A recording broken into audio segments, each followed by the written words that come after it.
یصلون علی النبی، نبی پر رحمت بھیجتے ہیں، یعنی فرشتے تو رحمت کی دعا کرتے ہیں اور اللہ رحمت بھیجتا ہے۔ یا ایھا الذین آمنوا، اے لوگو جو ایمان لائے ہو، صلو علیہ، نبی پر خصوصی رحمت بھیجا کرو جس کو اردو میں درود کہا جاتا ہے، وسلموا، اور سلامتی بھیجا کرو، تسلیما، سلامتی بھیجنا، یعنی خوب سلامتی بھیجا کرو۔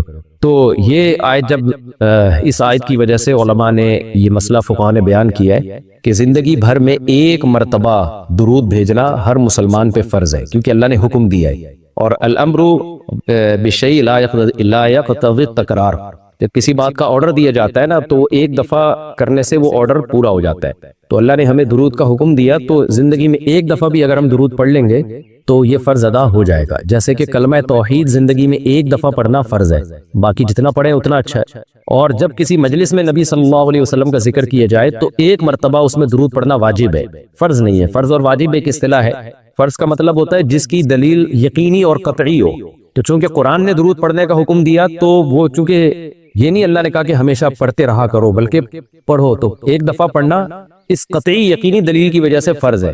تو فرضیت ایک ایسی چیز ہوتی ہے جس کا انکار کرنے سے انسان کافر ہو جاتا ہے، کیونکہ اس کی دلیل بہت مضبوط ہوتی ہے۔ اور دوسری حدیث میں آتا ہے کہ وہ شخص بخیل ہے کہ میرے سامنے اس کا تذکرہ کیا جائے اور مجھ پر درود نہ پڑھے۔ تو اس حدیث یہ چونکہ خبر واحد ہے، کیونکہ ظاہر ہے قرآن جس طرح تواتر کے ساتھ ثابت ہے، اس طرح اخبار آحاد جو خبر واحد ہوتی ہیں وہ اس طرح تواتر کے ساتھ ثابت نہیں ہوتی، تو اس میں تعویل کا بھی امکان ہوتا ہے۔ تو اس لیے فقہاء خاص طور پر احناف جو ہیں، فقہاء حنفیہ، انہوں نے فرض اور واجب ایک ٹرم بنائی ہے شرعی مسائل کو سمجھانے کے لیے۔ تو اس لیے انہوں نے کہا کہ جب کسی مجلس میں نبی کا نام آئے نا تو اس مجلس میں ایک دفعہ کم سے کم درود پڑھنا واجب ہے۔ واجب کا درجہ تھوڑا سا فرض سے نیچے ہوتا ہے کیونکہ وہ حدیث سے ثابت ہے۔ تو اور پھر جب بار بار نبی کا نام آئے تو پھر بار بار پڑھنا واجب نہیں ہے کیونکہ اس میں حرج ہے۔ ہاں مستحب ضرور ہے کہ جتنی دفعہ پڑھیں، جب بھی نبی صلی اللہ علیہ وسلم کا نام آئے تو لازمی درود شریف پڑھا کریں، یہ تو مستحب ہے۔ نبی صلی اللہ علیہ وسلم نے فرمایا جس شخص نے مجھ پہ ایک دفعہ درود پڑھا اللہ اس پر 10 رحمتیں نازل کرتے ہیں اور اس کی 10 خطاؤں کو معاف کرتے ہیں۔ تو بہت زیادہ فضیلت ہے درود شریف پڑھنے کی، اور یہ بڑی عجیب بات ہے کہ درود شریف جو ہے یہ اصل میں اللہ کی عبادت ہے۔ یہاں میں آپ کو ایک دلچسپ مسئلہ بھی بتاتا چلوں۔ شرعی مسئلہ یہ ہے کہ جب ہم کوئی منت مانتے ہیں نا، منت کہ اگر اللہ نے میرے مریض کو شفا دے دی تو میں اتنے روزے رکھوں گا، میں یہ کروں گا، میں یوں کروں گا، تو اس عمل کو منت کہا جاتا ہے کہ باقی اگر آپ ٹھیک ہو گئے تو آپ پر لازم ہوتا ہے کہ آپ وہ کام کریں۔ تو منت میں یہ ضروری ہے کہ آپ جس چیز کی منت مانیں وہ عبادت مقصودہ ہو اور اس کی جنس میں سے لازم بھی ہو، یعنی عبادت میں کامل عبادت ہونی چاہیے، وہ عبودیت کا عنصر اس میں ہو۔ جیسے آپ نے منت مانی کہ اگر جو ہے میں امتحان میں پاس ہو گیا تو میں 3 روزے رکھوں گا، تو روزے عبادت ہے، مقصود ہے، یعنی عبادت مقصودہ میں سے۔ لیکن اگر آپ نے منت مانی کہ میں اگر امتحان میں پاس ہو گیا تو میں وضو کروں گا، تو وضو چونکہ مقصود نہیں ہے، عبادت مقصودہ نہیں ہے، وضو سے مقصد تو نماز ہوتی ہے، تو وہ منت آپ کے اوپر لازم ہی نہیں ہوگی۔ آپ نے اگر منت مانی کہ جی میں صدقہ کروں گا، تو صدقہ عبادت مقصودہ ہے اور اس کی جنس میں سے جو زکوٰۃ ہے وہ واجب بھی ہے، روزے کی جنس میں سے رمضان کا روزہ واجب ہے۔ آپ نے نفل نماز کی منت مانی تو بھی منت پورا کرنا آپ پر لازم ہے، کیونکہ نفل نماز جو ہے وہ عبادت بھی ہے اور اس کی جنس میں سے یعنی فرض نماز آپ پر لازم بھی ہے۔ تو اگر دونوں میں سے ایک شرط بھی نہیں پائی جائے گی تو منت پھر منعقد ہی نہیں ہوتی ہے۔ جیسے آپ نے کہا کہ میں جو ہے وہ اگر امتحان میں کامیاب ہو گیا، پاس ہو گیا، تو میں جو ہے اپنے والدین کی خدمت کروں گا، تو یہ خدمت ثواب تو بہت ہے لیکن عبادت مقصودہ نہیں ہے، عبادت مقصودہ نہیں، تو یہ منت آپ پر پورا کرنا لازم نہیں ہوگی۔ خدمت تو کرنی چاہیے، ماں باپ کی خدمت سے بڑھ کر تو دنیا میں کوئی نیکی نہیں ہے، لیکن عبادت مقصودہ نہیں ہے۔ مقصودہ کا مطلب نماز، حج، یہ سب چیزیں جو ہے نا مقصود میں آتی ہیں، یہ کسی عارضے کی وجہ سے اللہ نے ہمیں حکم دیا ہے کہ تاکہ ماں باپ کو پریشانی نہ ہو۔ یہی وجہ ہے کہ اگر خدمت کے محتاج نہیں ہوتے تو پھر خدمت واجب بھی نہیں ہوتی، ان کی خدمت کے محتاج ہوتے ہیں تو واجب ہوتی ہے۔ لیکن نماز تو جب بھی ٹائم آئے گا آپ پر لازم ہوگی، زکوٰۃ تو سال گزرنے کے بعد جب بھی صاحب نصاب ہوں گے آپ پر لازم ہوگی، چاہے غریبوں کو ضرورت ہو یا نہ ہو، آپ پر تو زکوٰۃ واجب ہوتی رہے گی۔ تو اب علماء کا اختلاف ہوا ہے کہ اگر کوئی شخص درود شریف کی منت مانتا ہے تو کیا اس پر درود شریف کی منت پوری کرنا لازم ہے؟ بعض علماء نے کہا کہ نہیں، کیونکہ درود شریف بھی عبادت مقصودہ میں سے نہیں ہے۔ اس کی پہلے میں اور آسان مثال دیتا ہوں، جیسے تلاوت۔ علماء کہتے ہیں اگر کوئی یہ منت مانتا ہے کہ اگر میں امتحان میں کامیاب ہو گیا تو میں 3 پارے تلاوت کروں گا، تو یہ منت پوری کرنا بھی واجب نہیں ہے، کیونکہ قرآن پڑھنا بہت زیادہ ثواب تو ہے لیکن عبادت مقصودہ نہیں ہے، بلکہ مقصد قرآن سے کیا ہے کہ آپ کا دل بنے اور آپ کو آخرت کی یاد تازہ ہو، آپ کو شرعی حکام کا علم ہو۔ ثواب بہت ہے، ہر ثواب کا کام اصطلاحی عبادت نہیں ہوتا، خوب سمجھ لیں۔ عبادت کی بھی دو قسمیں ہیں، ایک عبادت ٹرم ہے، اصطلاح ہے، اور ایک عبادت مجازن ہم عبادت ہر اچھے کام کو عبادت کہتے ہیں۔ اس لحاظ سے تو کھانا کھانا بھی عبادت ہے کہ اگر آپ کی نیت اچھی ہے اس سے، لیکن ایک ہوتی ہے مقصود عبادت، تو مقصودہ عبادت میں سے نہیں ہے۔ ثواب بہت ہے قرآن کی تلاوت کرنا، اللہ سے محبت کی علامت ہے، بغیر سمجھ کے پڑھنا بھی بہت بڑی نیکی ہے، قرآن بغیر سمجھ کے پڑھنا بھی، لیکن قرآن کی تلاوت کی منت جو ہے وہ منعقد نہیں ہوتی۔ تو اسی طرح اب یہ اختلاف ہوا ہے کہ اگر کوئی درود شریف کی منت مان لیتا ہے کہ اگر میں امتحان میں کامیاب ہو گیا تو میں 100 دفعہ درود شریف پڑھوں گا، تو کیا یہ منت پوری کرنا واجب ہے یا نہیں؟ تو بعض علماء کہتے ہیں کہ واجب نہیں ہے۔ وجہ اس کی ہے کہ درود شریف عبادت مقصودہ نہیں ہے، کیونکہ درود شریف کا مقصد تو یہ سید الانبیاء محمد صلی اللہ علیہ وسلم سے محبت کا اظہار، یہ نماز روزے کی طرح نہیں۔ لیکن راجح قول یہ ہے جس پہ فتویٰ دیا گیا ہے کہ یہ منت پوری کرنا واجب ہے، کیونکہ درود شریف عبادت مقصودہ ہے، اور عبادت مقصودہ ہے اور اس کی جنس میں سے واجب بھی ہے، فرض بھی ہے۔ تو فرض کیسے ہے؟ کیونکہ قرآن نے ہمیں حکم دے دیا، اب زندگی میں ایک دفعہ درود شریف پڑھنا فرض ہو گیا، یہ مسئلہ تو آسانی سمجھ میں آ گیا کہ فرض کیسے۔ اب یہ ایک سوال پیدا ہوتا ہے عبادت مقصودہ کیسے ہے؟ نبی صلی اللہ علیہ وسلم کی تو عبادت جائز ہی نہیں ہے۔ اس کا بڑا دلچسپ جواب دیا حضرات فقہا نے کہ درود شریف اصل میں اللہ کی عبادت ہے جو ہم اللہ کو خوش کرنے کے لیے کرتے ہیں، کیونکہ اللہ نے ہمیں آرڈر دیا ہے، اور اس میں عبادت کا عنصر، عبادت کہتے ہیں جس کی جو ہے وہ جس میں عبودیت کا عنصر ہو، آپ بطور غلام جو کام کر رہے ہو، جس میں آپ کو لاجک پوچھنے کی بھی اجازت نہیں ہوتی۔ جیسے 5 نمازیں فرض ہے نا، کیوں فرض ہیں؟ بھی لاجک کی ہمیں حکم نہیں، ہم نے پڑھنی ہے۔ روزہ فرض ہے، اس کی حکمت اللہ نے بیان کی، لیکن وہ حکمت نہ بھی ہو تو روزہ رکھنا پڑے گا۔ تو درود شریف بھی عبادت مقصودہ میں سے ہے، اس لیے کہ اللہ نے ہمیں حکم دیا، تو ہم اللہ کو خوش کرنے کے لیے اللہ کی غلامی کے طور پر پیغمبر پر درود بھیجتے ہیں۔ تو اس سے درود شریف کی اہمیت بہت زیادہ بڑھ جاتی ہے، اور اس میں بہت ساری حکمتیں حاصل ہو جاتی ہیں کہ ہم اللہ کو راضی کرنے کے لیے، کیونکہ اللہ نے ہمیں حکم دیا ہے، جیسے نماز کا حکم دیا، زکوٰۃ کا حکم دیا، اللہ نے کہا کہ تم یہ عبادت کرو گے میری، یہ ہوگی میری، کیونکہ دعا عبادت ہے۔ دعا میں کیا ہوتا ہے؟ ہم اللہ سے بھکاریوں کی طرح مانگتے ہیں، تو اللہ نے کہا اور دعائیں تم مانگو نہ مانگو، یہ والی تو اسپیشلی تم پہ فرض ہے۔ ایک تو الاطلاق دعا مانگنا ہے نا، لیکن اسپیسیفک کوئی مخصوص دعا مانگنا تو فرض نہیں ہے، لیکن یہ والی دعا مانگنا ہم پہ اللہ نے فرض کیا ہے کہ تم نے پیغمبر کے لیے رحمت کی دعا کرنی ہے، یہ تم پہ فرض ہے، یہ مجھے خوش کرنے کے لیے فرض ہے۔ تو یہ عبادت ہے، لیکن اللہ کی عبادت ہے، اور نبی کے لیے دعا ہے یہ۔ تو اس سے درود شریف کی اہمیت بھی بہت بڑھ جاتی ہے، اور ہمیں سید الانبیاء صلی اللہ علیہ وسلم کی اہمیت کا بھی پتہ چلتا ہے کہ اللہ نے پیغمبر پہ درود بھیجنے کو اپنی عبادت قرار دے دیا ہے۔ تو سید الانبیاء صلی اللہ علیہ وسلم کی بھی ویلیو بہت زیادہ بڑھ جاتی ہے۔ جیسے قرآن میں آتا ہے نا کہ وَرَفَعْنَا لَكَ ذِكْرَكَ، ہم نے آپ کے تذکرے کو بلند کیا ہے۔ تو کیسے بلند کیا؟ علماء نے اس کا جواب دیا کہ نماز میں بھی درود شریف ہے، اور اتحیات میں نبی صلی اللہ علیہ وسلم پہ سلامتی بھیجنے کو اتحیات کا حصہ بنا دیا گیا ہے، اور اذان میں اشہدو ان لا الہ الا اللہ کے ساتھ اشہدو ان محمد رسول اللہ کو بھی ایڈ کیا گیا ہے۔ تو اس سے سید الانبیاء صلی اللہ علیہ وسلم کی بہت زیادہ فضیلت ثابت ہوتی ہے، تو اس لیے درود شریف کا اہتمام کرنا چاہیے۔ جیسے شریعت میں بعض عبادتیں بعض اوقات میں زیادہ پسندیدہ ہیں، آپ دن میں نوافل پڑھیں اس کا بھی ثواب ملتا ہے، لیکن یہ نوافل آپ رات کے آخری حصے میں پڑھیں تو تہجد بن جائے گی، بہت زیادہ ثواب ہو جائے گا۔ آپ روزہ رکھیں عام دنوں میں ثواب ہے، پیر جمعرات کو زیادہ ثواب ہے، ایام بیز میں زیادہ ثواب ہے، رمضان کا تو بہت ہی زیادہ ثواب ہے، عاشورہ کا بھی ثواب ہے۔ تو جیسے جتنی بھی عبادتیں ہیں وہ خاص دن اور خاص اوقات میں ان کی فضیلت بڑھ جاتی ہے، تو ایسے ہی درود شریف کے بارے میں حدیث میں آتا ہے کہ عام دنوں میں بھی درود شریف میں بہت ثواب ملتا ہے، لیکن صحیح حدیث سے یہ بات ثابت ہے کہ جمعے کے دن درود شریف پڑھنا عام دنوں سے زیادہ افضل۔ اسی وجہ سے ہمارے اکابر کا ہمیشہ سے معمول رہا ہے، جو ہم نے دیکھا بھی ہے کہ وہ جمعے کے دن خاص طور پر عصر کی نماز کے بعد درود شریف پڑھنے کا بہت زیادہ اہتمام کرتے ہیں، اور جب وہ عمرے کے لیے یا حج کے لیے جاتے ہیں تو بھی مسجد نبوی میں اکثر وہ میں نے دیکھا اپنے بڑوں کو کہ وہ عصر کی نماز کے بعد نا مسجد نبوی میں صرف درود شریف ہی پڑھتے ہیں بیٹھ کے۔ ایک تو وہ جگہ ایسی ہے کہ جہاں سید الانبیاء صلی اللہ علیہ وسلم کا روضہ اطہر ہے سامنے، اور پھر وہاں جمعے کا دن بھی ہو تو، اور پھر عصر کی کا وقت جو ہے وہ قبولیت کا وقت ہوتا ہے جمعے کے دن، جیسے کہ حدیث میں آتا ہے نا جمعے کے دن ایک گھڑی ایسی ہوتی ہے جس میں دعا رد نہیں ہوتی، تو جمہور علماء اس طرف گئے ہیں کہ اس سے عصر کا ٹائم مراد ہے، اگرچہ اس میں اختلاف ہے لیکن جمہور اس طرف گئے ہیں کہ عصر کا وقت مراد ہے۔ تو جمعے کے دن عصر کے وقت درود شریف کا اہتمام کرنا چاہیے، اور ویسے بھی اگر آپ کو عصر کے وقت ٹائم نہیں ملتا تو جمعے کی نماز کے لیے آپ وقت سے بہت پہلے آ جائیں، نہا دھو کے تیار ہو کے اگلی صف میں بیٹھیں، اور خطیب صاحب کا بیان شروع ہونے سے پہلے آپ تحیۃ المسجد پڑھنے کے بعد درود شریف کی کثرت کیا کریں، تو اس کے بہت زیادہ فضیلت ہے، اور ہمیں اللہ نے حکم دیا. اور علماء نے بیان کیا کہ درود شریف کو جو اللہ نے ہم پہ لازم کیا نا، اس میں ایک حکمت یہ بھی ہے کہ سید الانبیاء صلی اللہ علیہ وسلم کی بشریت ہمارے ذہن میں اور اچھی طرح بیٹھ گئی ہے. کیونکہ پچھلی امتیں جو تباہ و برباد ہوئی ہیں وہ اس لیے ہوئی ہیں کہ انہوں نے پیغمبروں کو اتنا اونچا مقام دیا کہ اللہ کے برابر لے آئے. جیسے عیسائیوں نے حضرت عیسیٰ کو اللہ کا بیٹا بنا دیا معاذ اللہ. اور جہاں ہمارے یہاں بھی جو بدعتی لوگ ہیں انہوں نے سید الانبیاء کو حاضر ناظر مشکل کشا کیا بنا دیا، تو شرک کرنے لگے.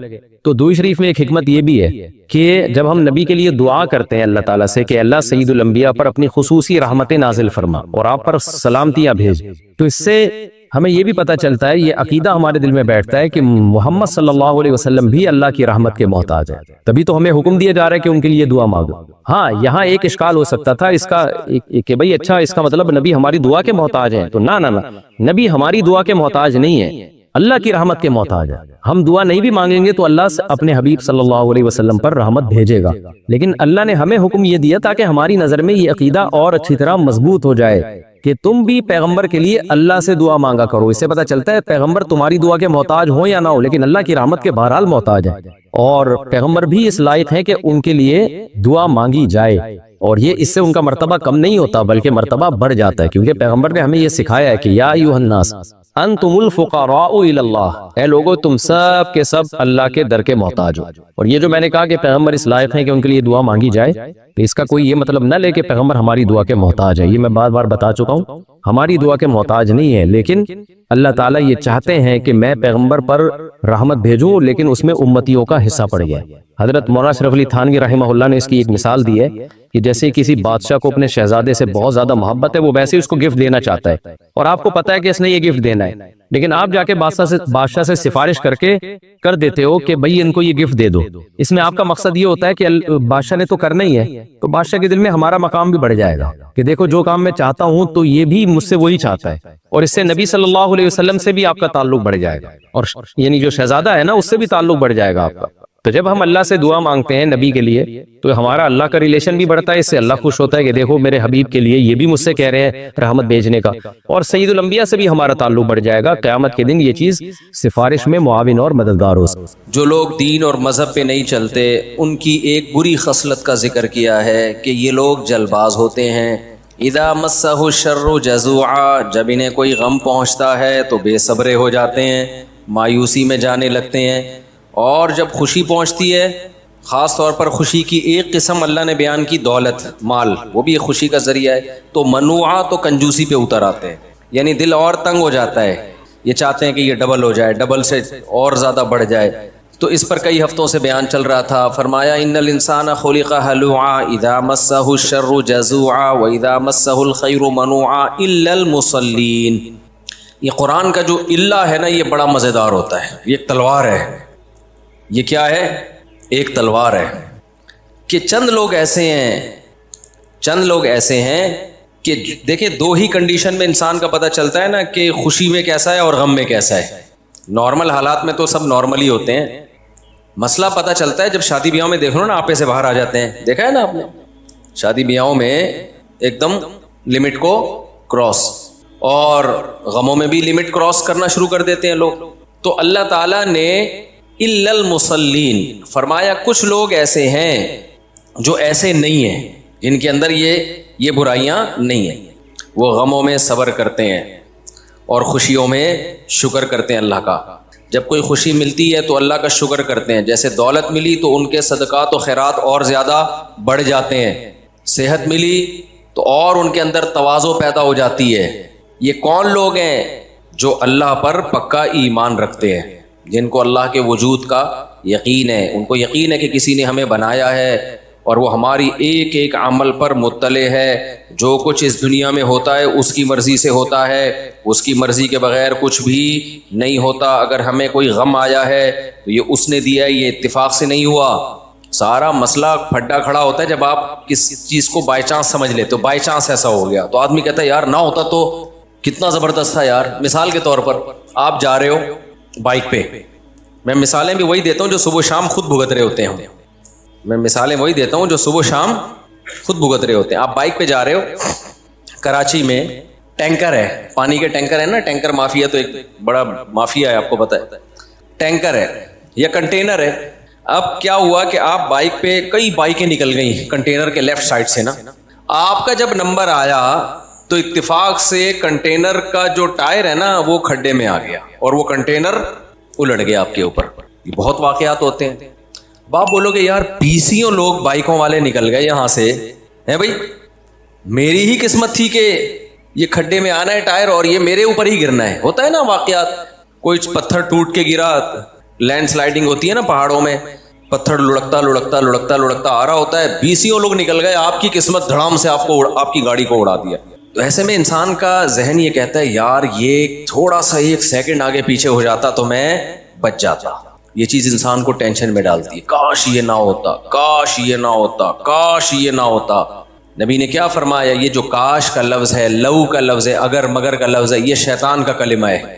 ایسے موقع پہ کافر کہے گا یوں ہوتا تو یوں نہ ہوتا. مسلمان کہتا ہے یہ ہونا تھا، یہ خود سے نہیں ہوا، یہ کس نے کیا ہے؟ اللہ نے کیا. رفعت الاقلام وجفت الصحف، نبی نے فرمایا اللہ نے تقدیر جس قلم سے لکھی ہے، لکھ دیا نا اللہ نے یہ ہوگا، اتنی بائکیں گزر جائیں گی، یہ والی بائک جب آئے گی تو اسی وقت ٹائر کھڈے میں آئے گا. حالانکہ اس سے بڑے بڑے کھڈوں میں پہلے آ چکا ہے مگر کنٹینر گرا نہیں، صرف لوز ہوا تھا اس وقت. شروع میں نا وہ کنٹینر لوز ہو رہا ہوتا ہے، مختلف کھڈوں میں آ کے گرانا اس کے اوپر ہے. اللہ بچائے یار ہمیں مصیبتوں سے. میں بائک چلاتا تھا نا تو مجھے یاد ہے یہ کراچی کے جو ٹرک ہیں ان کو بائک والے تو نظر ہی نہیں آ رہے ہوتے ہیں. تو کنٹینر کا ٹرک بیٹھا ہوا تھا، ٹرک والا بیٹھا ہوا تھا اوپر، بہت اوپر، جیسے عرش معلیٰ پہ بیٹھا ہوا ہے. وہ میری چھوٹی سی بائک تھی. اب میں جب سائڈ سے نکالنے لگا تو وہ اس نے ٹرن مار دیا. مجھے پتا تھا کہ میں گروں گا اور یہ ٹائر میرے اوپر آئے گا. میں نے زور سے چیخ ماری کیونکہ اس کو وہ گلاسز میں بھی میں نظر نہیں آ رہا تھا.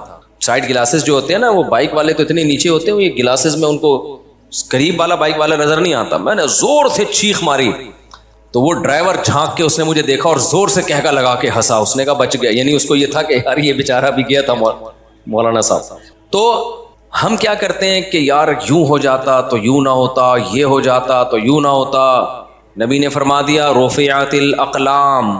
مسلمان کیا سوچتا ہے؟ بھائی جس قلم سے اللہ نے تقدیر لکھی ہے، جس کے بارے میں جس وقت جو ہونا ہے وہ لکھ کے اللہ نے قلم اٹھا کے واپس رکھ دیا. دیکھو دفتروں میں ایسا ہوتا ہے، آپ سر سے کوئی سائن وائن کروانے ہو، آپ نے کوئی پلاٹ کی فائل پہ سائن کروانا ہو، اپنے نام فائل کروانی ہے، کوئی کاغذ اپنے نام، وہ جب تک گورنمنٹ آفیسر بیٹھا ہوا ہے پین اس کے ہاتھ میں، جو لکھوانا ہے، طلاق بھی لکھوانی ہے نا، لکھوا دو آپ. اس وقت اس کا موڈ اچھا ہے، آپ اس کو رشوت دے کے، لڈو کھلا کے، کچھ بھی ہے. جب سر نے پین رکھ دیا نا دراز میں اور اٹھ کے جانے لگے، اس وقت پھر معاملہ کیا ہو گیا؟ کھٹائی میں. اب پتہ نہیں کل آئے گئے، سر آئیں گے، کل آفس بند نہ ہو جائے، ہڑتال نہ ہو جائے، موڈ سر کا اچھا ہو یا نہ ہو. تو اس سے پہلے جب تک کاتب کے ہاتھ میں قلم ہوتا ہے بہت کچھ چینج کروایا جا سکتا ہے. اسٹیمپ پیپر پہ آپ کوئی تحریر لکھوا رہے ہو تو وہ کہتا ہے بھائی دیکھو فائنل ہے یا نہیں ہے، فائنل ہونے کے بعد اس میں تبدیلی نہیں ہوگی.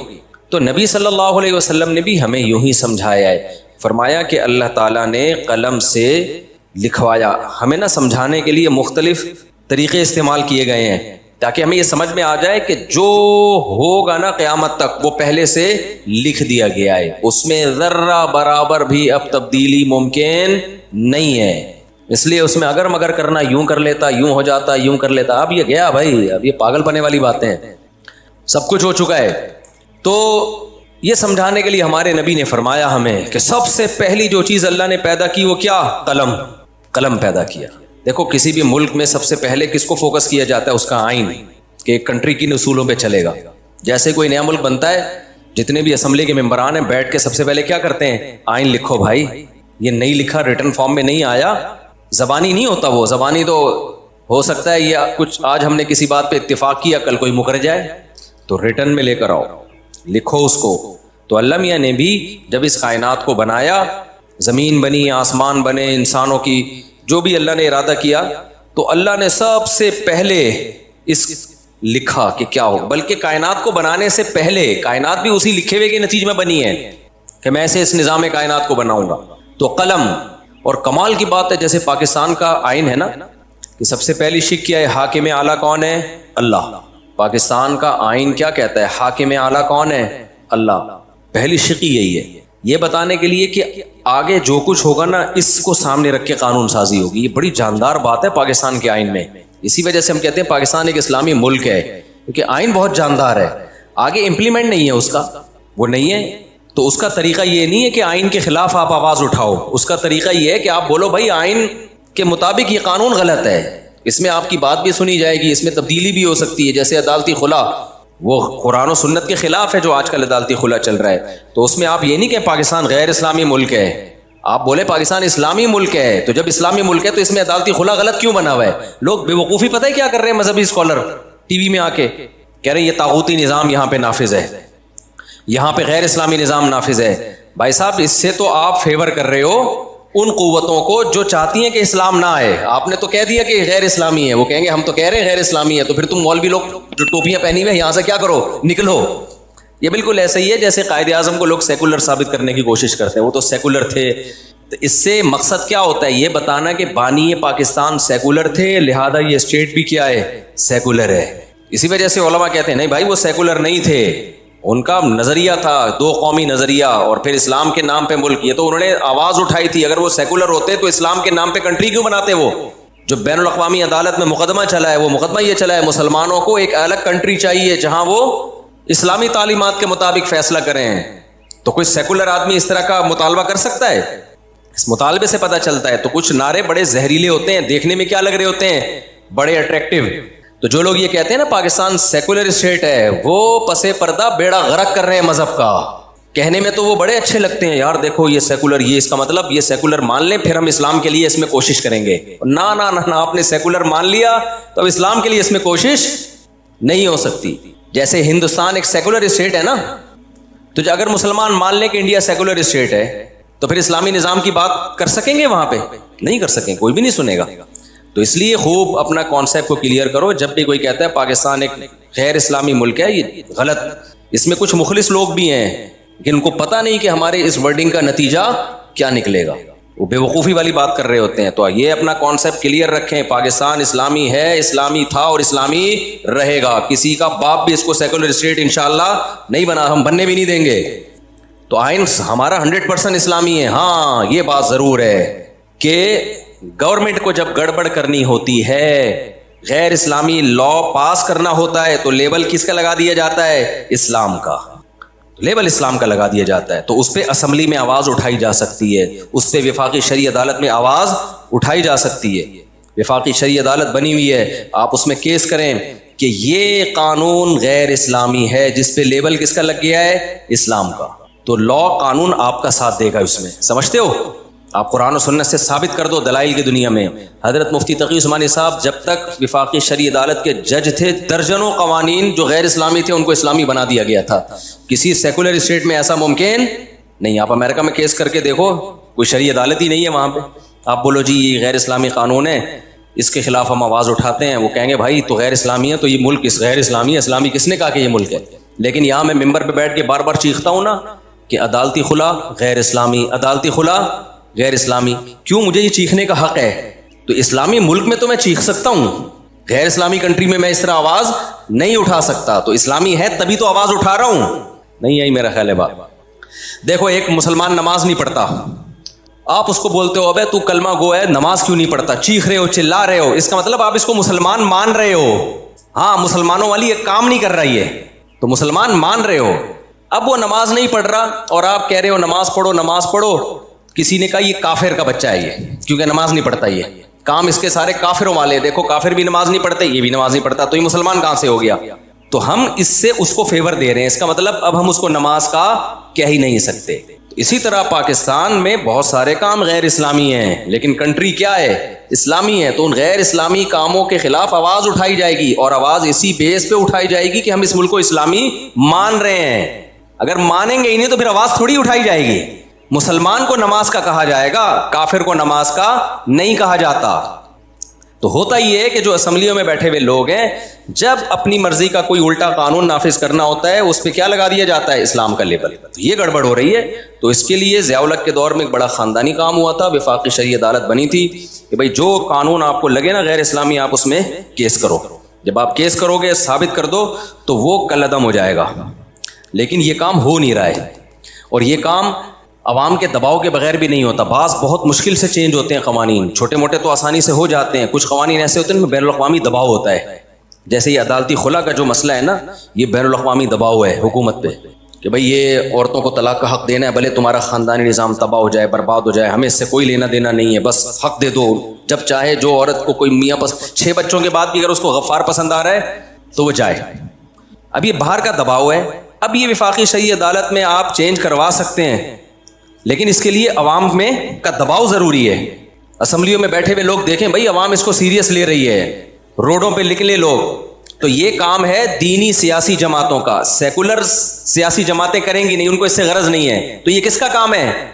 دینی سیاسی جماعتیں. اور وہ اس پہ بالکل آواز بولو نہیں اٹھاتا, کیونکہ وہ بھی ایک سیاسی جماعتیں ہیں, ان کو عوام کا فیور چاہیے.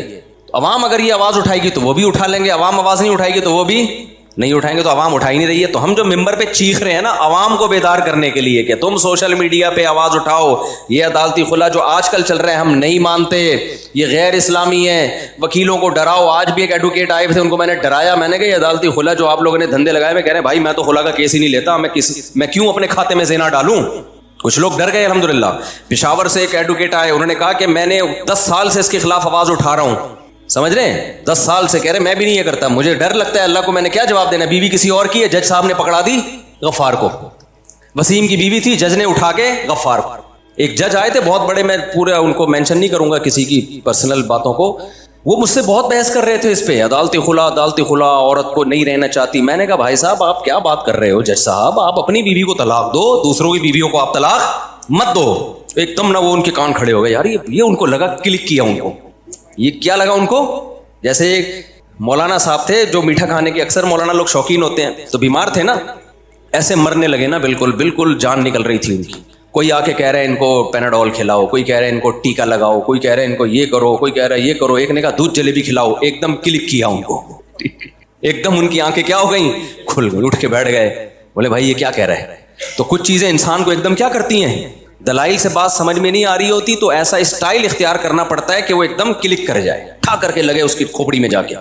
تو میں تو دلائل سے چیخ کے تھک گیا کہ بھائی عورت خود سے نہیں لے سکتی. ہاں مرد ظالم ہو ایک الگ بات ہے, اس میں گواہوں سے ثابت کرے کہ یہ بیسک حقوق ادا نہیں کر رہا, پھر فسخ نکاح ہوگا, تنسیخ نکاح ہوگا. ایسا نہیں ہے کہ وہ جب چاہے جو عورت چاہے. تو میں دلائل کے انبار لگا دیے, نہیں سمجھ میں آ رہا. وہ جج بھی آئے ہوئے تھے, ان کو بھی میں نے سمجھایا, نہیں آئے. میں نے کہا پھر ایک بات ہے جج صاحب, آپ اپنی بیوی کو ڈیورس دے سکتے ہو, دوسروں کی بیویوں پہ اللہ نے آپ کو کنٹرول نہیں دیا ہے. تو ایک دم جیسے وہ جلیبی کلک کر گئی تھی نا ان کو بھی یہ جملہ کیا کر گیا, کلک کر گیا, ٹھک کر کے لگا. تھوڑی دیر تک غیرت آئی, پھر دوبارہ وہی بغیرتی والی باتیں شروع کر دی, ہلے تھوڑی دیر کے لیے, پھر کہنے لگے ایکچولی بھائی ڈرامے بازی مت کرو. جب ایک غیر اسلامی ہے تو کیا ہے غیر اسلامی.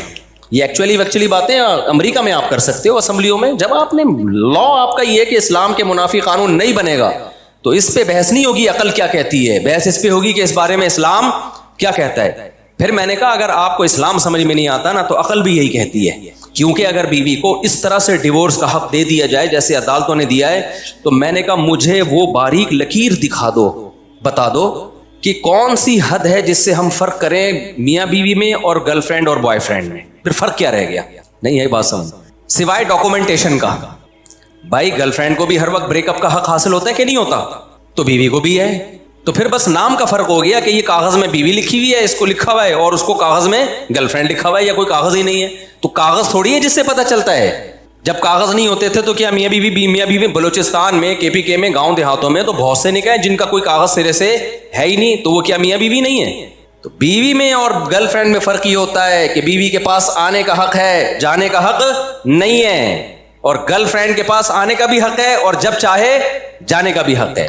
اس بات پہ سیکولر لوگ مجھے بہت گالیاں دیتے ہیں, دو دبا کے گالیاں دو. جب تمہاری بیوی تمہیں چترول لگائے گی نا, غفار کو پسند کرے گی 6 بچے پیدا کرنے کے بعد, پھر دیکھتا ہوں تمہاری حالت کیا ہوگی. اور ان کے تو کمبختوں کے 6 بچے بھی نہیں ہوتے, ایک آدھ بچہ پیدا کرنے کے بعد بھی جب وہ غفار کے پاس جائے گی نا, تو میں تجھ سے پوچھوں گا بتا میں صحیح کہہ رہا تھا غلط کہہ رہا تھا. تو اصل میں ان سیکولر لوگوں کا بیوی سے وہ رشتہ ہوتا ہی نہیں ہے کمبختوں کا. انہوں نے کوئی جانے نچھاور بھی نہیں کرنی ہوتی. بیوی سے بھی یہ ایک انسٹرومنٹ کے طور پہ رکھا ہوا ہوتا ہے کہ بیگم یو آر وہ ہے نا تمہاری جیسی تم چاہو زندگی گزارو, میں اپنی لائف میں مست, تم اپنی لائف میں مست. ہم جب اسٹیج پہ جائیں گے کسی پروگرام میں تو دونوں ایز اے میاں بیوی جائیں گے, باقی تیری مرضی, تو غفار کے پاس جا, تو ستار کے پاس جا. تو جب یہ بغیرتی ہو پھر اس کو عدالتی خلا میں کوئی اشکال نہیں ہوگا. غیرت مند لوگوں کے لیے میں حساب کتاب بتا رہا ہوں, جس کو یہ ہوتا ہے کہ یار بیوی میری ہے اور پسند کس کو کر رہی ہے, غفار صاحب کو یا وسیم صاحب کو یا جمشید کو پسند کر رہی ہے. تو غیرت مند لوگوں کو ہوگا کہ یار میری بیوی ہے اور عدالت اس کو کسی اور کو پکڑا رہی ہے, یہ کیسے ہو سکتا ہے, یہ نہیں ہو سکتا. اسلام میں یہ بغیرتی بولو نہیں ہے. تو اس پہ خدا کے بندو آواز اٹھاؤ, آپ لوگ سوشل میڈیا پہ آواز اٹھاؤ اس کے خلاف. جب بھرپور آواز اٹھے گی نا تو یہ ہمارے سیاسی لیڈر تھوڑا سا ہلیں گے, ورنہ یہ نہیں ہلیں گے. ان کو دماغ سے نکال دو اور پرسنلی ملاقاتیں کرو, ان کو عزت دو. مجھے اس سلسلے میں آصف علی زرداری صاحب سے بھی ملنے کا موقع ملا نا, عزت کے ساتھ میں زرداری صاحب سے بھی ملنے کے لیے تیار ہوں, شاید عزت سے کام ہو جائے بھائی. میاں نواز شریف صاحب یا شہباز شریف سے ملنے کا موقع ملا, اس سے بھی ملنے کے لیے, لیکن کوئی سنے تو نا. کسی سے بھی ملنے کا موقع ملا میں تیار ہوں. میں نے تو وکیلوں کو بولا ہے میری جو مدد چاہیے نا اس قانون کو تبدیل کروانے کے لیے, جب جہاں بلاؤ گے میں پہنچنے کے لیے تیار ہوں. اس سے زیادہ میں کیا کروں یار. لیکن ہمارے اسکالر کو دیکھو, کام ڈھیلے کا نہیں کرنا, طاغوتی نظام کو بدلو, طاغوت کے, اور اسلامی حکومت. ابے اسلامی حکومت تو ہے, اب اس کو اسلامائزیشن کرنے کے لیے لا تبدیل کرنا ہے. اس پہ آواز, جیسے انہوں نے آواز اٹھائی ہے قیصر راجہ نے, یہ جو ڈرامہ آ رہا ہے کون سا برزخ, اس پہ آواز اٹھائی, یہ کام ہے اسلامائزیشن کا. اب قیصر راجہ صاحب بھی بیٹھ دیتے, میں طاغوت کی نظام کو برداشت نہیں, پلٹ دوں گا پورا نظام. اس کا مطلب آپ کچھ بھی نہیں کرنا چاہتے. انہوں نے کہا بھائی یہ برزخ ڈرامہ آ رہا ہے, اس میں ہومو سیکسولیٹی کو فروغ دیا جا رہا ہے, ہم اس کے خلاف آواز اٹھائیں گے اور عدالت میں جائیں گے. اس کا مطلب قیصر راجہ صاحب واقعی کیا چاہتے ہیں, ملک کو اسلامی بنانا. ایک ٹاسک لی نا, جیسے یوتھ کلب والوں نے LGBT کے خلاف کانفرنسز کی, وکیلوں کو بلایا, ان کو شعور دیا, کورٹ میں کیس گیا, اور بھی لوگوں نے ساتھ دیا, اور یہ قانون الحمدللہ تبدیل ہو گیا. اس کا مطلب یوتھ کلب والے واقعی پاکستان کو کیا بنانا چاہتے ہیں, اسلامی. لیکن اگر وہ باتیں پھینکتے رہتے, ہم یہ پورا نظام بدلیں گے, یہ طاغوتی نظام ہے, غیر اسلامی ملک ہے, اس پورے نظام کو پلٹو, اس کا مطلب آپ کا کچھ بھی کرنے کا پروگرام نہیں ہے. جس کا کچھ بھی کرنے کا پروگرام نہیں ہوتا اس کا بہت بڑے بڑے کام کرنے کا پروگرام ہوتا ہے, سمجھ رہے ہو نا. اور جس کا بہت بڑے بڑے کام کرنے کا پروگرام ہوتا ہے اس کا کچھ بھی کرنے کا پروگرام نہیں ہوتا. ایک صاحب آئے نا, اور آسان مثال, آپ کی مرضی مطلب کی مثال دیتا ہوں. میں ابھی ٹاپک پر آ رہا ہوں, یہ بیچ میں ایک درمیان میں بات ہے کہ آج کل ٹی وی پہ طاغوت بہت چل رہا ہے, طاغوتی نظام ہے, طاغوت ہے. تو کیا کریں, طاغوتی نظام ہے تو بھائی ایک ایک چیز کو تبدیل کرنے کی کوشش کرو گے تو ہو جائے گی. آئین کس کو فیور کر رہا ہے, آئین آپ کو فیور کر رہا ہے. آئین ہی غلط ہوتا تو پھر ہم نظام کی تبدیلی اور وہ بہت بڑے پیمانے پر کچھ کرنے کی کوشش کرتے. یہاں تمیز سے ہو سکتا ہے, لیکن یہ کام کریں گے وکلا کر سکتے ہیں, ججز کر سکتے ہیں, اور سیاسی لوگ کر سکتے ہیں. تو ججز پہ, وکیلوں پہ, اور اسمبلی میں بیٹھے ہوئے لوگوں پہ محنت کی جائے. سمجھتے ہو کہ نہیں سمجھتے؟ اور مذہبی جماعتوں کو, مذہبی تنظیموں کو, اسلامی نظریاتی کونسل کو توجہ دلائی جائے کہ آپ کرو یہ کام, تو یہ بہت آرام سے ہو سکتا ہے. اور اگر یہ کام نہیں کر رہے تو اس کا مطلب آپ کچھ بھی کرنا نہیں چاہتے, بس آپ باتیں پھینک رہے ہو بیٹھ کے. تو وہ کیا تھا, میں مثال دے رہا تھا نا کہ جو کرنا چاہتا ہے نا وہ اس کے پاس ایک پیکج ہوتا ہے, اس طریقے سے ہوگا. جو بہت بڑی بڑی باتیں کر رہا ہو اس کا مطلب وہ کچھ بھی کرنا نہیں چاہتا. اس کی مثال ایسے ہے جیسے وہ ایک صاحب میرے پاس آئے کہ میں دوسری شادی کرنا چاہتا ہوں. میں نے کہا کس لڑکی سے؟ کہتے ہیں لڑکی جو میرے ویژن کا حصہ ہو اور اس ٹائپ کی ہو, جو میرے ساتھ بزنس میں پارٹنر بنے اور میرا ایک ادارہ ہے وہ بھی چلا لے اور یہ بھی کر لے اور وہ بھی کر لے, ایسی صفات. میں نے کہا اس کا بول تو میں نہیں کرنا چاہتا, خام خواہ میں کیوں فضول باتیں کر رہا ہوں میرے سامنے بیٹھ. یعنی تیرے کو ایسی عورت چاہیے جو جوان بھی ہو, تجھے اولاد بھی دے, اور تیرا اسکول بھی چلائے, تیرا مدرسہ بھی چلائے, تیرے ساتھ بزنس پارٹنر بھی ہو, اور وہ تجھے پسند بھی آئے اور اس کمبخت کو تو بھی پسند آئے.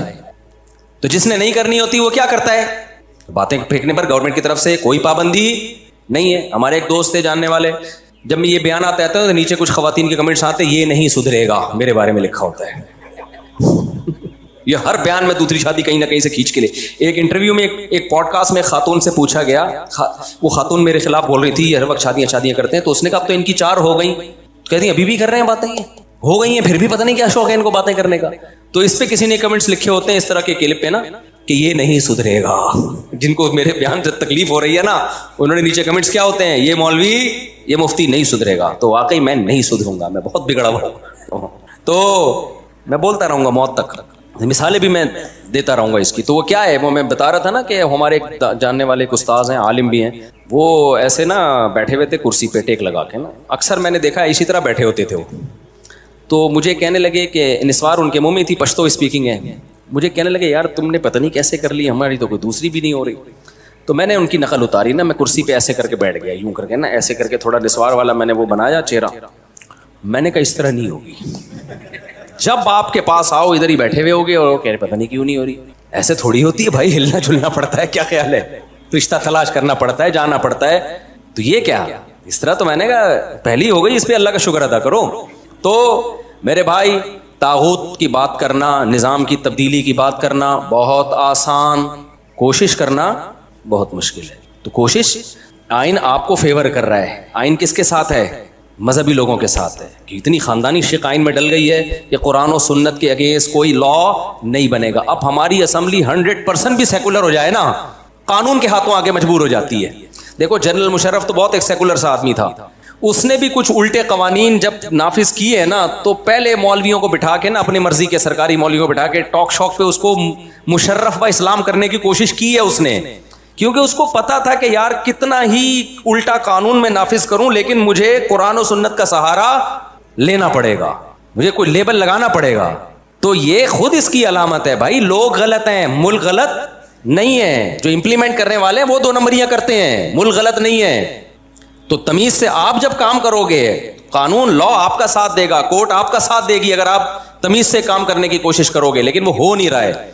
تو یوتھ کلب والوں نے کوشش کی نا LGBT کے بارے میں, الحمدللہ ان کی بھی تھی, ان کے علاوہ بھی لوگوں کی تھی, صرف ان کی نہیں تھی, ان کی ایک بہت بڑی ایفرٹ تھی, ایک پراپر وے میں انہوں نے کام کیا اور الحمدللہ ہو گیا وہ کہ بھائی یہ غیر اسلامی ہے. تو اسی طرح یہ برزخ ڈرامہ ہے, خیسر راجہ صاحب اس کے خلاف مہم چلا رہے ہیں, آپ ان کا ساتھ دو, ٹھیک ہے نا. وہ کہتے ہیں عدالت میں جاؤں گا, اس کی ایسی کی تیسی کروا دوں گا, بند کرواؤں گا.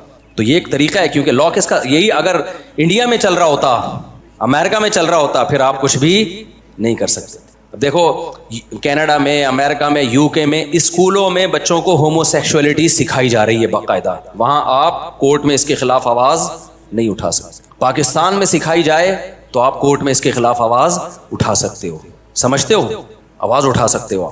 تو یہ بہت بڑی چیز ہے یار پاکستان میں, اس کا ہم فائدہ نہیں اٹھا رہے ہیں, بس ہم اسٹیٹ کے خلاف باتیں کر رہے ہیں کہ غیر اسلامی غیر اسلامی. بھائی اس سے کچھ حاصل ہونے والا نہیں ہے.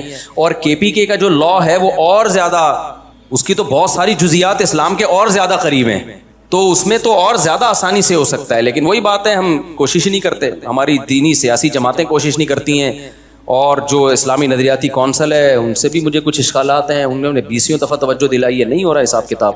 تو جب اللہ نے کہا ہے خدا نے آج تک اس قوم کی حالت نہیں بدلی جو قرآن کی آیت کا ترجمہ کیا نا علامہ اقبال نے, کہ نہ ہو جس کو خیال آپ اپنی حالت کے بدلنے کا.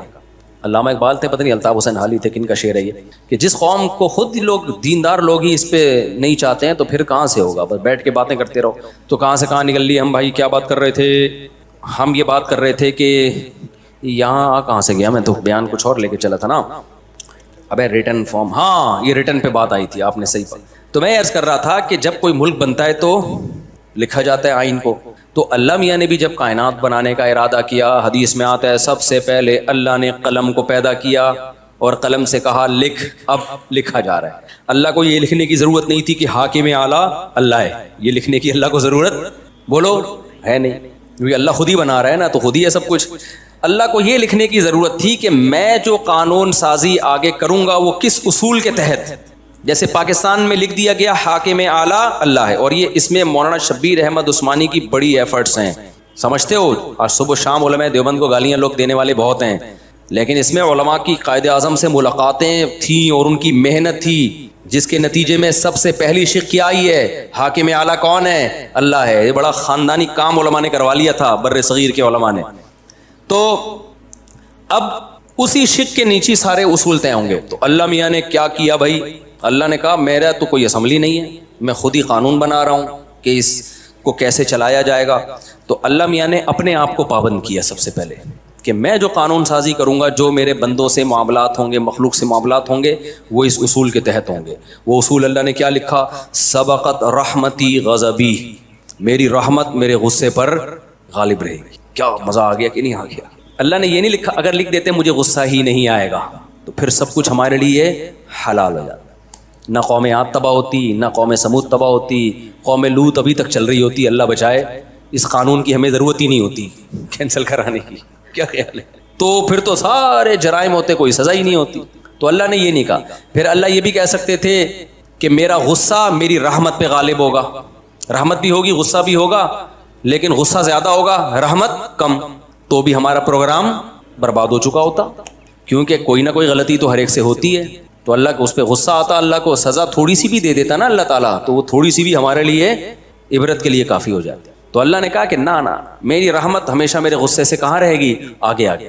غصہ اصل نہیں ہے, اصل اللہ کی رحمت ہے. غصہ جب آئے گا جب کوئی بہت زیادہ اللہ کے حکام کو توڑ کر اس کو غضب دلائے گا. تو اس کے اللہ نے اصول کیا رکھے دیکھو, اللہ نے کہا اگر کسی سے گناہ ہو جاتا ہے فوراً عذاب نہیں آئے گا, توبہ کا اس کو موقع دیا جائے گا. تو اس کا مطلب رحمت غصے پہ غالب ہے کہ نہیں ہے. پھر اگر دوبارہ ہو گیا دوبارہ چانس دوں گا اس کو, تیسری دفعہ ہو گیا تو تیسری دفعہ چانس دوں گا, چوتھی دفعہ ہو گیا بولو نا چوتھی دفعہ چانس, پانچویں دفعہ گناہ ہو گیا پانچویں دفعہ چانس. حدیث میں آتا ہے نا ایک شخص نے ایک بندے کو قتل کیا, اللہ نے چانس دیا توبہ کر لے, اسے دوبارہ قتل کیا, اللہ نے چانس دیا توبہ کر لے, نہیں کی توبہ. تیسرا بندہ قتل کیا, اللہ نے چانس دیا اب توبہ کر لے, اس نے کہا اس نے نہیں کی توبہ. چوتھا پانچواں کتنے مار دیے 99 کے بعد اس کو خیال آیا کہ یہ تھوڑا سا مناسب کام مجھ سے تھوڑا نامناسب چل رہی ہے, اللہ کو کیا منہ دکھاؤں گا. ایسا نہ ہو کہ آپ میں سے بھی کوئی کہے کہ چلو کرتے رہو آخر میں توبہ کریں گے. ہزاروں میں ایک آدمی ہوتا ہے جس کو اتنے جرائم کرنے کے بعد توبہ کا خیال آئے, ورنہ 99% کو توبہ کا خیال نہیں آتا. اس لیے شروع میں ہی بچ جاؤ. گناہ کر کے توبہ بڑا مشکل کام ہے, گناہ سے بچنا آسان ہے, کر کے توبہ کرنا مشکل ہے, کیونکہ لت پڑ جاتی ہے اس گناہ کی. دیکھو جو شراب نہیں پیتے بچے ہوئے ہیں, آسان ہے نا, پی کے چھوڑنا آسان ہے مشکل ہے. تو 99 کے بعد اس کو خیال آیا, پھر 100 مار دیے, پھر خیال آیا. تو یہ اللہ کی رحمت ہے, 100 کے بعد جب توبہ کی ہے تو اللہ نے 100 کے 100 قتل معاف کر دیا. تو رحمت غصے پہ غالب ہے یا نہیں ہے.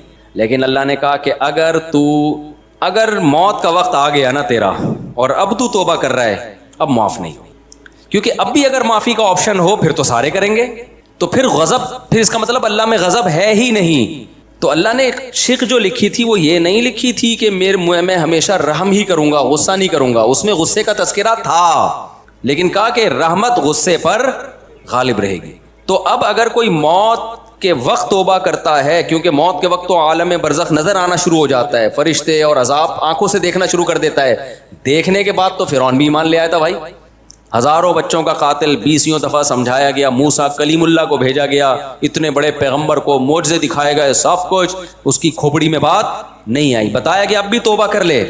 آخری چانس دیا گیا کہ بھائی سمندر میں راستے بن رہے ہیں پانی میں, کیسا معجزہ, بنی اسرائیل وہاں سے گزر رہے ہیں, سمندر پھٹ گیا ان کے لیے, کتنا بڑا معجزہ دیکھا نا. وہاں بھی اگر توبہ کر لیتا تو اللہ معاف کر دیتا. کتنا بڑا اللہ نے اس کو آپشن دیا. اس کمبخت کو پھر بھی خیال نہیں آیا, اپنی فوجیں لے کے اسی راستوں میں اتر گیا جو کس کے لیے بنے تھے, بنی اسرائیل کے لیے. ابے بھائی یہ تو اس کے لیے اللہ نے تمہارے سامنے بنائے ہیں, ورنہ پانی ایسے کہاں پھٹتا ہے. دماغ کیا ہو گیا تھا خراب, اترا ہے اور پانی اللہ نے جوڑ دیا. یہ نہیں سدھرے گا. جیسے میں 4 شادیوں پہ بیان نہیں چھوڑوں گا نا, تو ہم تو غلط بات پہ تو نہیں اڑے ہوئے نا, صحیح بات پہ اڑے ہوئے. لیکن فرعون کس پہ اڑ گیا تھا, غلط پہ.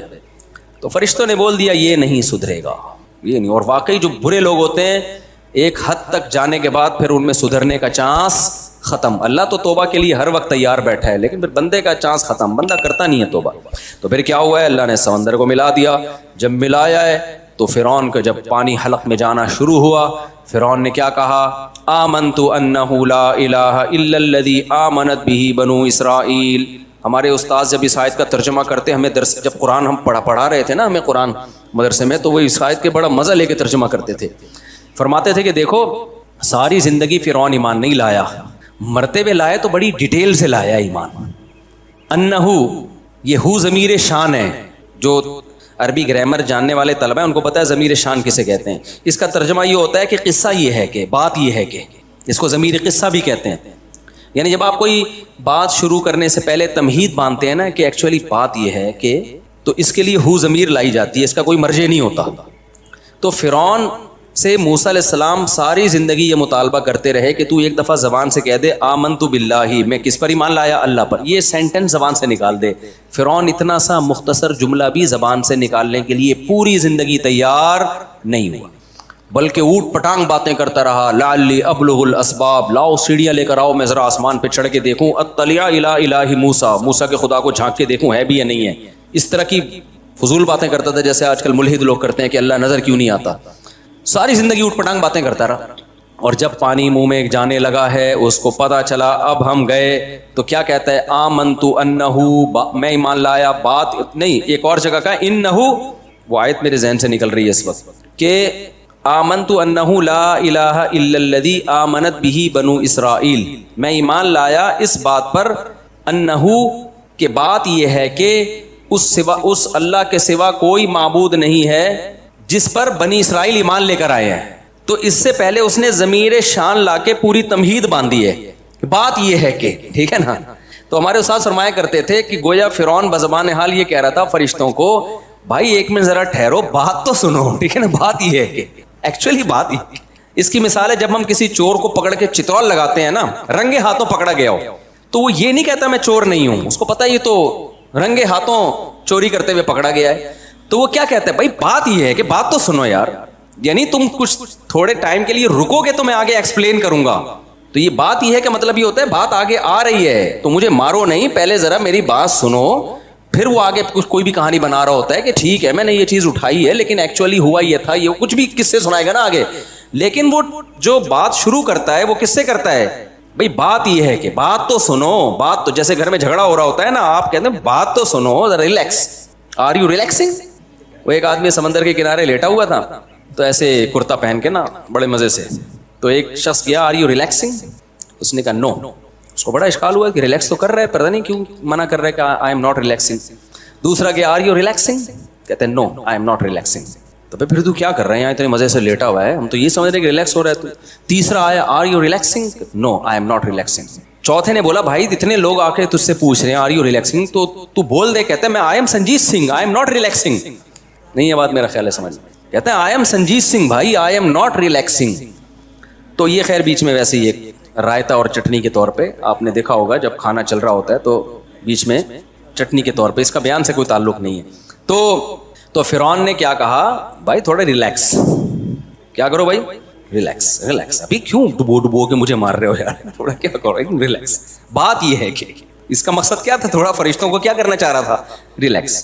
تو بات یہ ہے کہ پوری ڈیٹیل کے ساتھ، تو بھائی اب بھی اگر اللہ معاف کر دیتا نا تو اس کا مطلب پھر یہ ہوا کہ اللہ میں غضب ہے ہی نہیں، اللہ کی صفت انتقام کی آپ نفی کر رہے ہو، کیونکہ ایسے موقع پہ تو سب ہی توبہ کر لیتے ہیں، جب قبر کا عذاب اپنی آنکھوں سے دیکھیں گے، برزخ کی وحشت اپنی آنکھوں سے دیکھیں گے تو بھائی پھر تو سب ایمان لے آئیں گے۔ تو اس لیے اللہ نے ایک اصول اور ضابطہ بنا دیا، موت سے پہلے واپسی کا آپشن ہے، کچھ بھی کر لو اللہ اپنے در سے مایوس نہیں کرے گا، کچھ بھی کر لو، لیکن جب موت قریب آ گئی نا اور اس جہان میں ٹرانسفر ہونا شروع ہو گئے، اب نہیں ہوگا۔ پھر اللہ کا اصول اتنا سخت ہے، اللہ کہتے ہیں اگر ساری دنیا کی ساری دولت دے کے بھی عذاب سے جان چھڑانا چاہے گا جان نہیں چھوٹے گی۔ تو یہ لا اللہ نے کیا کر دیا؟ بولو، لکھ دیا آگے سارا اسی اصول کے تحت اللہ نے قانون سازی۔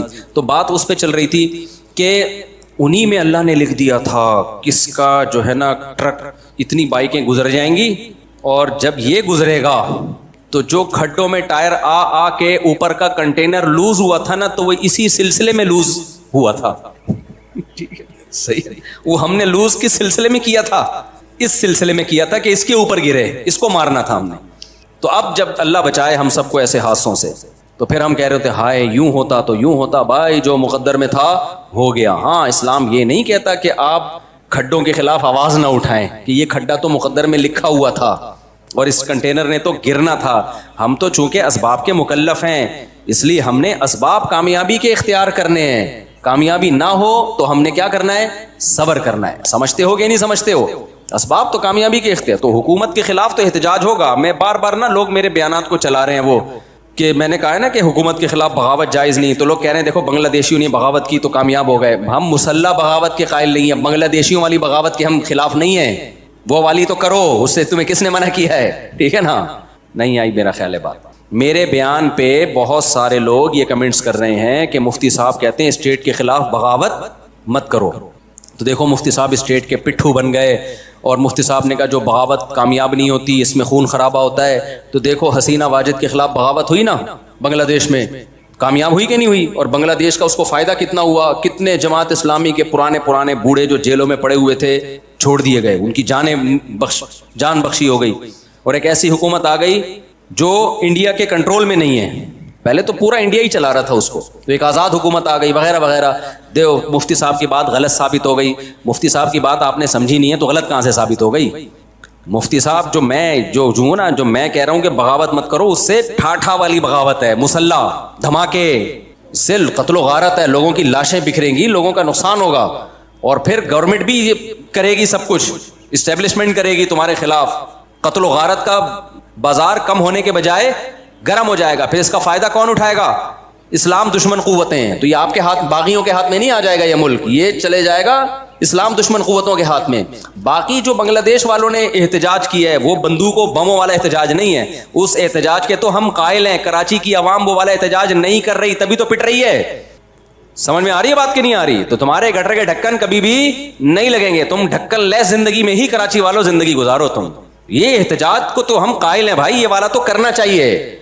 ہاں ہم مسلح احتجاج کے قائل نہیں ہیں، دھماکے شماکے مت کرو، بموں کی باتیں مت کرو، طاغوت کے خلاف اٹھو، لیکن یہ والا اٹھنا نہیں کہ اسلحہ لے کے اٹھ کے، یہ تو بڑا مسئلہ ہوگا. اور یہ جو تمہیں ترغیبیں دے رہے ہیں نا، یہ جو تمہیں ترغیبیں دے رہے ہیں، یہ مارکیٹ سے ہو جائیں گے شارٹ اور تمہیں پھنسوا دیں گے. ماضی میں دیکھ لو جنہوں نے بھی یہ کچھ کیا، جو تحریکیں چلانے والے لوگ تھے وہ محفوظ ہیں، اور نیچے کی سارے پبلک کو انہوں نے مصیبت اور عذاب میں ڈال دیا. تو یہ بڑے مسئلے ہوتے ہیں اس کی. تو مسلح بغاوت کے ہم قائل نہیں ہیں. باقی احتجاج تو آپ کا حق ہے بھائی، اسے تو یہ تو نہیں ہو رہا، تبھی تو نقصان ہو رہا ہے. ابھی حافظ نعیم صاحب نے بھی کیا تھا نا، دھرنے ورنے ہو گیا نا، اس کے کچھ مکے ہو گئے نا، تو اس کے تو ہم قائل ہیں بھائی، بیٹھو آپ جا کے کہیں بھی. تو عوام تو یہ بھی نہیں بیٹھ رہی. اب بلوں کے خلاف پرامن احتجاج کیا حافظ نعیم صاحب نے، اس کا فائدہ ہوا ہے. تو اس احتجاج کے ہم خلاف نہیں ہیں، اس کے تو بھرپور ہونا چاہیے اس ٹائپ کے احتجاجات. تو خیر، تو اب مسلمان کیا کرتا ہے میرے بھائی؟ مسلمان دیکھتا ہے کہ جب کوئی حادثہ ہو گیا تو وہ اگر مگر نہیں، وہ کہتا ہے یہ اتفاقی نہیں ہے. جب اللہ نے لوح محفوظ میں لکھا تھا تو اس میں ایک ایک پتا کا ہلنا بھی لکھا ہوا ہے. اس میں ایک درخت کا پتا ٹوٹ کے جو گرتا ہے نا، وہ بھی اس تقدیر کے بغیر نہیں ہوتا. تو جب ہے تو پھر مسلمان کیا کرتا ہے؟ یہ اتفاقی نہیں ہے. یہ کس نے دیا ہے؟ یہ غم بھی کس نے دیا؟